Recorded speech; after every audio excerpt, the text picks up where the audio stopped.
Good afternoon, everybody. I'm here with Stephanie. Nice to meet you, Stephanie. Hello. You're speaking with ATM Fox. You're here with All Time Media. Welcome to the channel. Where you from, Steph? Originally in New Jersey. Okay, you're from Jersey. Jersey girl, huh? How old are you? 39. All right. What was Jersey like growing up as a child? Pretty easy. Very, I guess, homey. Okay. Did you grow up in an upper scale, middle class, or lower class? You would say? Middle class. You said what? Middle class. Middle class. Okay, that's good. What brought you out here, Wilmington, Delaware? My father transferred jobs when I was a little younger, and then I started a family here with myself.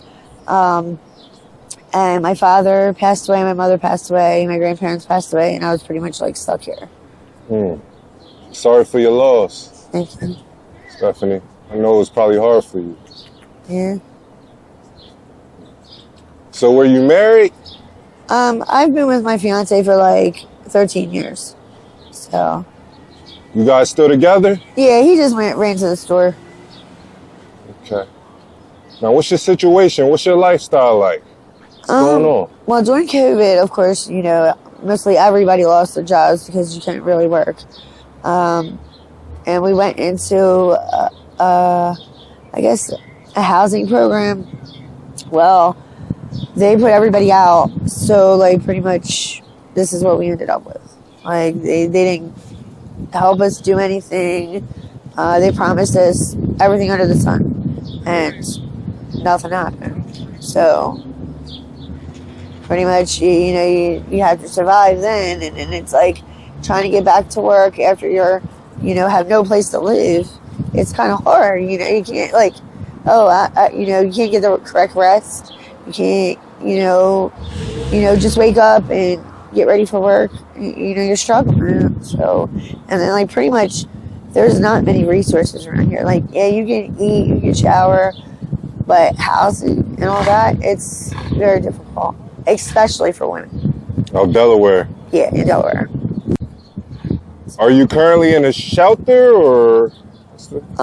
Well, the Sunday breakfast mission, the women can only stay there 3 days a month. Now, the men can stay all year as an overnighter, but the women can only stay 3 days a month. Oh my God. Without entering their 18-month program. But and if you enter the 18-month program, okay, you're going to go in the same way you came. You're going to go out the same way you came in. No job because you can't work, you can't leave. Mm-hmm. No money saved because you work for them like a slave and make $7 a week. So, okay, $7 times that many weeks, you're really not going to have much. Yeah, not at all. I mean, let's be realistic. What was your former occupation and how much were you making? I've done a couple different positions. Senior administrative assistant. I work for a civil engineering firm. I was making $1,300 every 2 weeks there. Owned my own home, all that. And then COVID. I've done like house cleaning and stuff like that too. Okay. Like little odds and ends. Like it's like a backup, pretty much. You never was able to obtain unemployment after, COVID took your job away? Of course, you get the unemployment, but then when the place we were staying at put us out, then you gotta either pay for a room or pay for a hotel, and then there goes that money that you saved. Right. It's like, not that, it sounds easy, but a lot of people don't understand unless they've been in that situation. And then you try to go to like social services and get their help. They give you the runaround. It's really not the easiest. I see you keep a phone on you. That's good. Oh, absolutely. Gotta have some kind of contact. Now, this is a tough question. Are you dealing with any drug addictions? I'm on methadone maintenance now, so not at this moment. But at one point like I was on pain medication for my back. So. Pain medication? Yeah, for my back. Percocets? Yeah, for my back. You don't never dibble and dabble with none of these street drugs, right? No. I've always took just my medications. That's good. That's good. So, I'm assuming you've been homeless for about 3 years, or since the pandemic. Not all the pandemic. It was like towards the end of the pandemic, it happened. Because when we lost our place, they put us in the Hope Center on 95, that shelter, and we were there for about 9 months. And then when they changed, I guess companies, right? The new company put like a lot of people out, and then all the veterans came in, which was great. I mean, I was glad they were helping them, but in the end, they threw us all out. Right. So then it was like we started staying with like family and friends, and like renting rooms and hotels and stuff like that. And there goes that. And everything you save is out the window. Like you figure even a week of staying in a hotel is pretty much almost the amount that you get in a week of unemployment. Back during the pandemic. Because it's like almost 400. Yeah. So you figure most people weren't even getting that unless it was during the pandemic. Most people were only getting like 2 something without the pandemic going on, you know? So, yeah, it became very expensive. Very expensive. Now, Stephanie, this is my first trip out here. You know, you're my first interviewee. Oh, okay. It's great to hear. What's it like out here being homeless? Hell. Wilmington, Delaware. Is there a lot of homeless people, or? Very much so, yes. Wow, it's really crazy out here because like one night we were at the new transit center where the buses come. We had missed our bus. We were just sitting there waiting for the morning to come, which was only a couple hours. There was a bunch of these kids that came in and they were like trying to break into the cars upstairs because it's the rental cars. And we were like telling them like, there's nothing up there, guys. Like, it's just cars that people rent. There's nothing in them. Like, you can't steal anything. They were all gray. An hour later, they came back in all black and shot us. So like, I mean, these had to be kids that were like maybe like 13, 14 years old. And it was like 3 a.m. and I'm like, why are they not? It was a school night. So I'm like, where are their parents? Like, why are they out here? Like, they could get hurt, you know? It's kids out here. We've had like, even if you're just sitting on a bench somewhere, like waiting on a bus, we've had things thrown at us by these kids. Like, and it's different ones. It's not the same ones. In the summer, one of the kids asked us, could they have a water that we had? It was brand new, so we gave it to them, threw it on us. Like, it's crazy out here. It really is, and especially for women. If I told you the stories that I've went through, like if my husband just walks to the store, the things that I went through is outrageous. I mean, just like a week ago, the weirdest situation. Like I was sitting there on a bench, some guy grabbed my leg, and I'm like, I look over, I'm like, why are you touching me? He's sitting there playing with himself and ejaculates on the ground.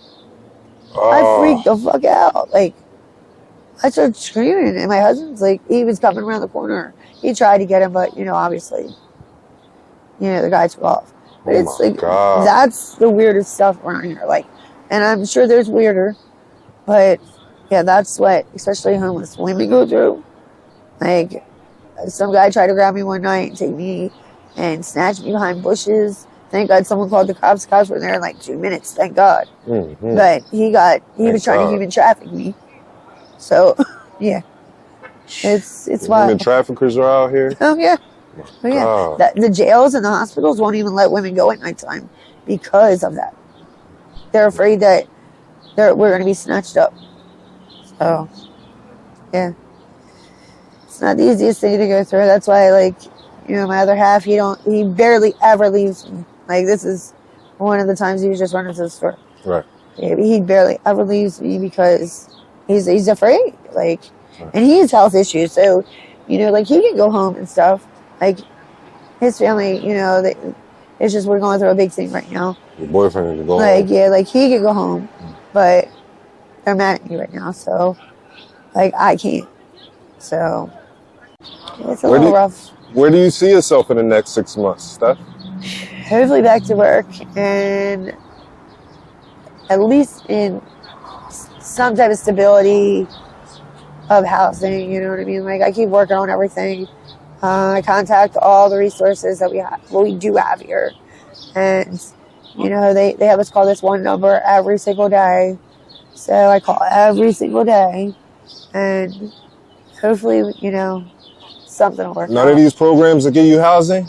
Well, Possibly? like the one we were going through at one point, now it's like, it's really hard to get in there. When we first went in there, it was really easy. Mm-hmm. I just filled out a paper and we were there.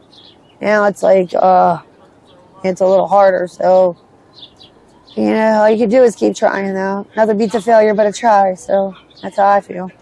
You know, you got to keep pushing. Yeah, it's all you can do is push. And one day it'll change, you know. That's how I look at it. So. What does your day consist of?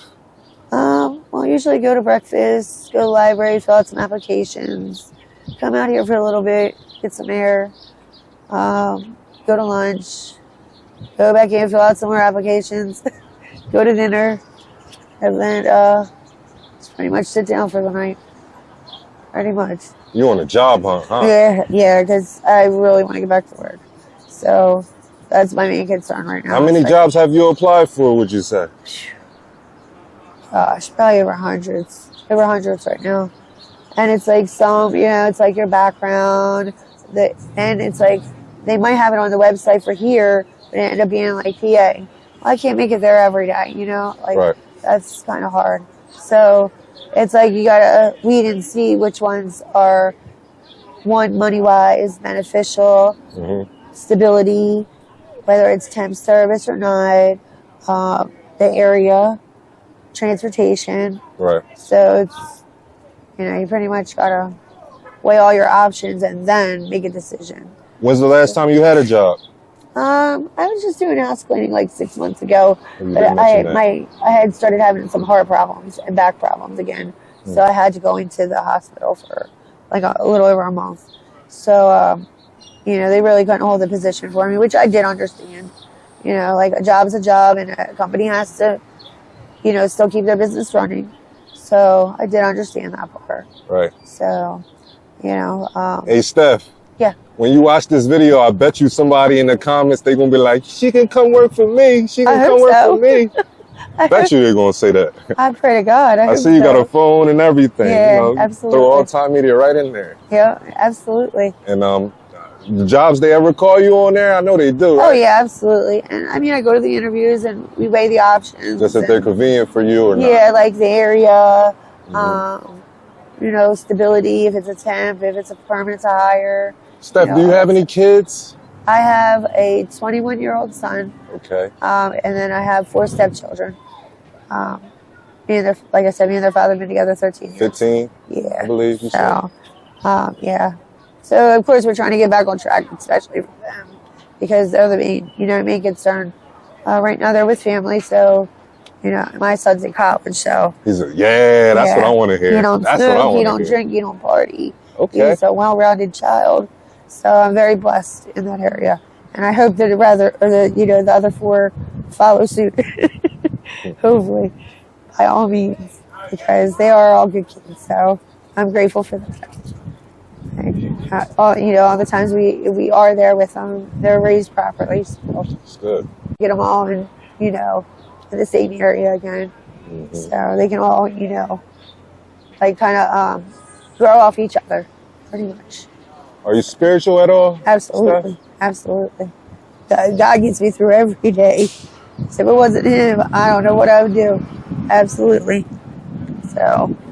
Steph, it seems like it's really just unfortunate that you ended up in this position, in my opinion. Yeah. Yeah. It's really just unfortunate events. Yeah. It was. Because, to be honest, you definitely don't belong. Oh, hell no. Nope. Definitely don't. I mean, if I had the right amount of money, I'm sorry, it always boils down to no. It's always money. funding. It's always funding. If I had it, I'd scoop you off these streets myself. Put you up somewhere. Thank you. But I'd like to thank you for your time, Steph. Thank you, bud. Been a great interviewee for me. Huh? Been a great interviewee for me. My name's ATM Fox. We make these videos for educational purposes only, Steph. Okay. Just letting you know. Thank you for your consent. Thank you. And All Time Media be praying for you. Thank you, bud. Join All Time Media's Patreon for exclusive content and behind-the-scenes content and face-to-face live video chat. Thank you, guys. The link is in the description below.